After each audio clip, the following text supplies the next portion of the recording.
Hi friends, food ബ്ലോഗറിൻ്റെ പുതിയൊരു വീഡിയോയിലേക്ക് സ്വാഗതം. നമ്മളിന്ന് ബീഫ് ചപ്ലി കബാബാണ് ഉണ്ടാക്കാൻ പോകുന്നത്. ബീഫ് ചപ്ലി കബാബിന് വേണ്ടിയിട്ട് നല്ല ഫ്ലഷി ആയിട്ടുള്ള ഒരു കഷ്ണം ബീഫ് വേണം. ആദ്യം ബീഫ് നന്നായിട്ടൊന്ന് കഴുകിയെടുക്കണം. ആവശ്യമില്ലാത്ത നെയ്യൊക്കെ ഒന്ന് ഒഴിവാക്കിയെടുക്കാം. ബീഫ് ചപ്ലി കബാബിലേക്ക് നമുക്ക് വേണ്ട ഇൻഗ്രീഡിയൻസ് എന്തൊക്കെയാണെന്ന് നോക്കാം. ആദ്യം മീഡിയം വലുപ്പത്തിലൊരു തക്കാളി, ഒരു സവോള, കുറച്ച് പച്ചമുളക്, ഇത് മൂന്നും ചെറിയ കഷ്ണങ്ങളാക്കി മുറിച്ചെടുക്കുക. കൂടാതെ ഒരു 3 അല്ലി വെളുത്തുള്ളിയും ഒരു ചെറിയ കഷ്ണം ഇഞ്ചിയും നന്നായിട്ട് ചതച്ചെടുക്കണം. നമുക്കിനി കഴുകി വൃത്തിയാക്കി വെച്ചിട്ടുള്ള ബീഫ് ചെറിയൊരു മിക്സർ ജാറിലെടുത്തിട്ട് നന്നായിട്ട് അരച്ചെടുക്കണം. ഈ ബീഫിലേക്ക് കുറച്ച് ചെറിയ ഉള്ളിയും നേരത്തെ ചതച്ച് വെച്ചിട്ടുള്ള ഇഞ്ചി വെളുത്തുള്ളി പേസ്റ്റ് ഇട്ടിട്ട് നന്നായിട്ട് മിക്സിയിൽ അരച്ചെടുക്കുക. ബീഫ് നന്നായിട്ട് അരച്ചെടുത്തിട്ടുണ്ട്. ഇപ്പോൾ ഈ കൂട്ടിലേക്ക് നമ്മൾ നേരത്തെ ചെറുതാക്കി അരിഞ്ഞു വെച്ചിട്ടുള്ള തക്കാളി, സവോള, പച്ചമുളക് ഇതൊക്കെ ഒന്ന് മിക്സ് ചെയ്തെടുക്കുക.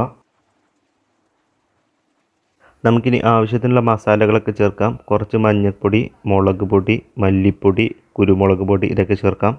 മസാലകളൊക്കെ കൈകൊണ്ട് നന്നായിട്ട് മിക്സ് ചെയ്ത് കൊടുക്കണം. മിക്സ് ചെയ്യുന്നത് വളരെ ഇമ്പോർട്ടൻ്റ് ആണ്. കുറച്ച് കരിവേപ്പില ചെറുതാക്കി മുറിച്ചിട്ട് കൊടുക്കാം. ശേഷം ഒരു കോഴിമുട്ട ഇതിലേക്ക് പൊട്ടിച്ചിട്ട് നന്നായിട്ട് മിക്സ് ചെയ്യണം. നമ്മുടെ കബാബ് ഫ്രൈ ചെയ്യുമ്പോൾ പൊട്ടിപ്പോവാതിരിക്കാൻ വേണ്ടിയിട്ട് കോൺഫ്ലവർ ഇട്ട് കൊടുക്കാം. ആവശ്യത്തിന് ഉപ്പ് കൂടെ ഇട്ടിട്ട് നന്നായിട്ട് മിക്സ് ചെയ്തെടുക്കുക. എന്നിട്ട് നമുക്കിത് ഫ്രൈ ചെയ്തെടുക്കാം. നമ്മുടെ ചട്ടി ശരിക്ക് ചൂടായതിന് ശേഷം മാത്രമേ നമ്മുടെ മിക്സ് അതിലേക്ക് ഇട്ട് കൊടുക്കാൻ പാടുള്ളൂ.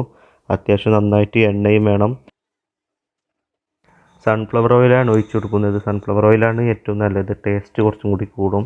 കുറച്ചധികം എണ്ണ വേണം. നമ്മുടെ കുറച്ചൊന്നും പോരാ, കുറച്ചധികം എണ്ണ ഒഴിക്കണം. എന്നിട്ട് ചെറിയ പീസുകളാക്കിയിട്ട് പൊരിച്ചെടുക്കുക. ചെറിയൊരു കട്ട്ലറ്റിൻ്റെ അതേ വലിപ്പത്തിൽ പൊരിച്ചെടുക്കണം. ഞാൻ എന്താ ചെയ്യുന്നത് വെച്ചാൽ ചെറിയ ഉണ്ടകളാക്കി ചട്ടിയിൽ വെക്കും. എന്നിട്ട് ആ കയ്യിൽ കൊണ്ടൊന്ന് പരത്തി കൊടുക്കും. അപ്പോൾ ശരിക്കും ഷേപ്പായിട്ട് കിട്ടുന്നുണ്ട്. ഇങ്ങനെ ബാക്കിയുള്ള കബാബ് കൂടെ നമുക്ക് പൊരിച്ചെടുക്കാം. ഒരു കട്ട്ലറ്റ് വലുപ്പത്തിൽ എല്ലാം പൊരിച്ചെടുത്താൽ മതി. ഇത് കൂടെ ബർഗറിൻ്റെ കൂടെയോ അല്ലെങ്കിൽ ബ്രെഡിൻ്റെ കൂടെയോ എങ്ങനെ വേണമെങ്കിലും നിങ്ങൾക്ക് കഴിക്കാം. ബർഗർ ബണ്ണ് വാങ്ങിച്ചിട്ട് അതിൻ്റെ നടുക്ക് വെച്ചിട്ട് കഴിച്ചാൽ അസൽ ബർഗർ പോലെ തന്നെയാണ്. കിടിലൻ ടേസ്റ്റാണ്. നമ്മളിത് ഫ്രൈ ചെയ്തതിന് ശേഷം മുകളിലേക്ക് കുറച്ച് സമയം മാറ്റി വെക്കണം. എന്നാൽ അതിലെ എണ്ണയൊക്കെ ശരിക്കും ഇറങ്ങി പോവുകയുള്ളൂ. അപ്പോൾ എല്ലാവരും ഒന്ന് വീട്ടിൽ ട്രൈ ചെയ്ത് നോക്കുക. വളരെ സിമ്പിളാണ്, അടിപൊളി ടേസ്റ്റാണ്, ഒരു രക്ഷയില്ലാത്ത ടേസ്റ്റായിരുന്നു. അപ്പോൾ ഈ വീഡിയോ ഇവിടെ അവസാനിപ്പിക്കുകയാണ്. ഫുഡ് ബ്ലോഗർ എന്ന ഈ ചാനൽ നിങ്ങൾ ഇതുവരെ സബ്സ്ക്രൈബ് ചെയ്തിട്ടില്ലെങ്കിൽ ഒന്ന് സബ്സ്ക്രൈബ് ചെയ്യുക. ബെൽ ബട്ടൺ കൂടി എനേബിൾ ചെയ്യുക. ഫുഡ് സംബന്ധമായിട്ടുള്ള മറ്റ് വാർത്തകളും വിശേഷങ്ങളൊക്കെ ഇഷ്ടപ്പെടുന്നവർ തീർച്ചയായിട്ടും ലൈക്ക് ചെയ്യുക.